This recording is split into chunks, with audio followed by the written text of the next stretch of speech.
तो last video में हमने देखा था डाटाबेस मैनेजमेंट सिस्टम क्या होता है, डाटा कैसे बनाते हैं, मतलब डाटा का मीनिंग देखा था।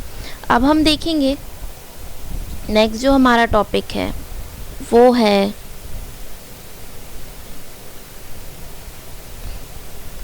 MS Access 2013 के object of MS Access 2013।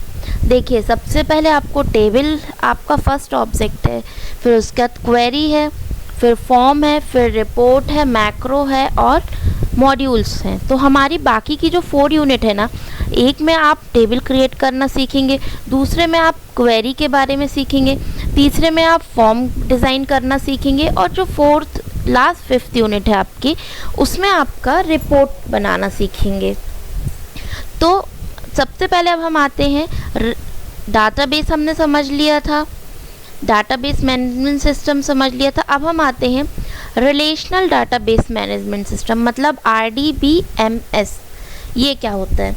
Relational database management system एक मैनेजमेंट सिस्टम है, मतलब एक डाटाबेस मैनेजमेंट सिस्टम है जो रिलेशनल मॉडल पर आधारित है। एक डाटाबेस जिसमें डाटा टेबल में स्टोर होता है तथा उस डेटा के मध्य रिलेशनशिप भी टेबल में स्टोर होती है। यह टेबल के फॉर्म्स को बिना बदले हुए सभी तरीकों से डेटा को एक्सेस किया जाता है। रिलेशनल डाटाबेस में प्रयोग किया गया software relational database management system के नाम से जाना जाता है। रिलेशनल डाटाबेस मैनेजमेंट सिस्टम को शॉर्ट में RDBMS के नाम से भी जाना जाता है। रिलेशनल डाटाबेस मैनेजमेंट सिस्टम एक पावरफुल सिस्टम है या पावरफुल सॉफ्टवेयर है, क्योंकि इसमें डाटा को डाटाबेस में स्टोर करना है और इसे अपडेट करना आसान है। रिलेशनल डाटाबेस का अति आवश्यक फीचर यह है कि इसमें एक ही डाटाबेस में कई टेबल को स्टोर कर सकते हैं तथा सारी टेबल के डाटा के मध्य रिलेशन को स्थापित कर सकते हैं। ठीक है, इसका मतलब क्या है? रिलेशन को स्थापित कर सकते हैं। अतः रिलेशनल डाटाबेस मैनेजमेंट सिस्टम को डेटाबेस मैनेजमेंट सिस्टम का एडवांसमेंट है। ठीक है, रिलेशनल डाटाबेस मैनेजमेंट सिस्टम में में प्रयोग MS Access, MS SQL server, Oracle इत्यादि मुख्य रूप से प्रयोग किए जाने वाले RDBMS सॉफ्टवेयर है। ये आपके कुछ सॉफ्टवेयर हैं relational based database management system के, रिलेशनल डाटाबेस मैनेजमेंट सिस्टम के। ठीक है, कौन कौन से? MS Access जो आप पढ़ने वाले हैं, SQL और सर्वर ओरेकल। ठीक है, अब हम देखते हैं सबसे पहले रिलेशनल डाटाबेस मैनेजमेंट सिस्टम में आप सेम अलग अलग टेबल्स को एक जगह उन पर रिलेशन बना के सेव करके उनको ईजिली उनके डेटा को एक्सेस कर सकते हो। ये मतलब होता है रिलेशनल डाटाबेस मैनेजमेंट सिस्टम का। मतलब आपके पास 2 अलग अलग डाटा हैं, उनको आप उनमें एक रिलेशन क्रिएट करके उनको एक जगह देख सकते हो, टेबल्स को लिंक करके एक तरीके से देख सकते हो, रिलेशन बनाकर देख सकते हो, इसीलिए से रिलेशनल डाटाबेस मैनेजमेंट सिस्टम कहते हैं। ठीक है, अब आता है रिलेशनल डाटाबेस मैनेजमेंट सिस्टम का यूज़ क्यों किया जाता है। देखिए, RDBMS रिलेशनल डेटा मॉडल पर आधारित है। इसमें डाटा को रो और कॉलम के रूप में स्टोर किया जाता है। डाटाबेस में एक से अधिक टेबल के मध्य रिलेशनशिप टेबल के रूप में स्टोर होती है। देखिए, अभी मैंने आपको बताया था टेबलों के मध्य रिलेशनशिप को हम स्टोर करते हैं, तो वो टेबल के फॉर्म में ही स्टोर होती है। ठीक है, आप 2 टेबल के बीच में एक रिलेशनशिप बनाओगे, वो आपका रिलेशनल डाटाबेस मैनेजमेंट सिस्टम होता है या रिलेशनशिप बोलते हैं हम उसको। ठीक है, इसके बाद हम देखते हैं प्रयोग क्यों किया जाता है। RDBMS का प्रयोग, यह डाटा को टेबल के रूप में उपलब्ध कराता है। इसमें डाटा को रो और कॉलम के रूप में भी स्टोर कर सकते हैं। रो को यूनिक आइडेंटिटी और प्राइमरी की द्वारा उपलब्ध मतलब प्राइमरी की लगा सकते हैं। यह डाटा को शीघ्रता से वापस करने के लिए इंडेक्स के रूप में क्रिएट करता है।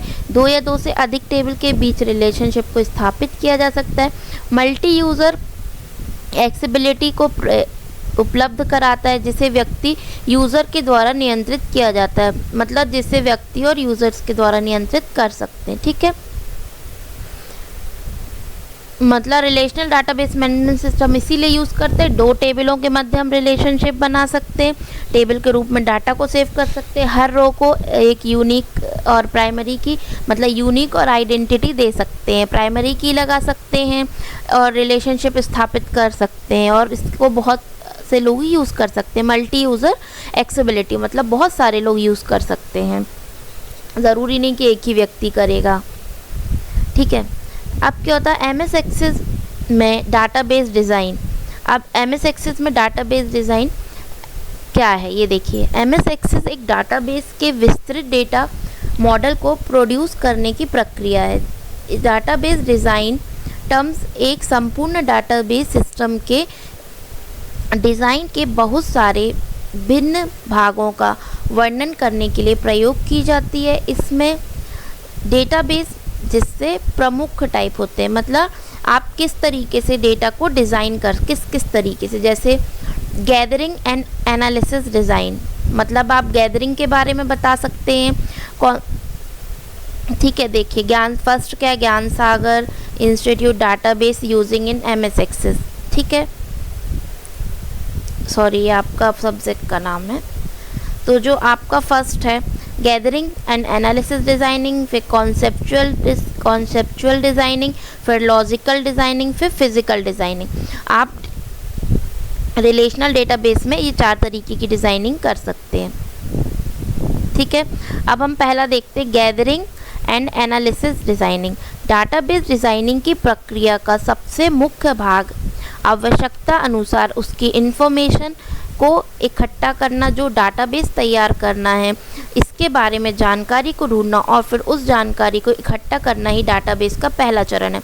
मतलब जब भी आप एक डाटाबेस मैनेजमेंट सिस्टम मतलब एक डाटा को बनाते हैं या किसी डाटा पर काम करते हैं, तो सबसे पहले बेसिक उसका ये होता है कि आप उसके बारे में पूरी जानकारी इकट्ठा करें, उस पर एनालिसिस करें, उसकी पूरी इन्फॉर्मेशन को ढूंढें। वह डाटाबेस का पहला चरण होता है। ठीक है, अब गैदरिंग के भी कुछ टूल्स होते हैं, जैसे one side observation, interview, manual and documentation and. ठीक है, ये आपके टूल्स होते हैं।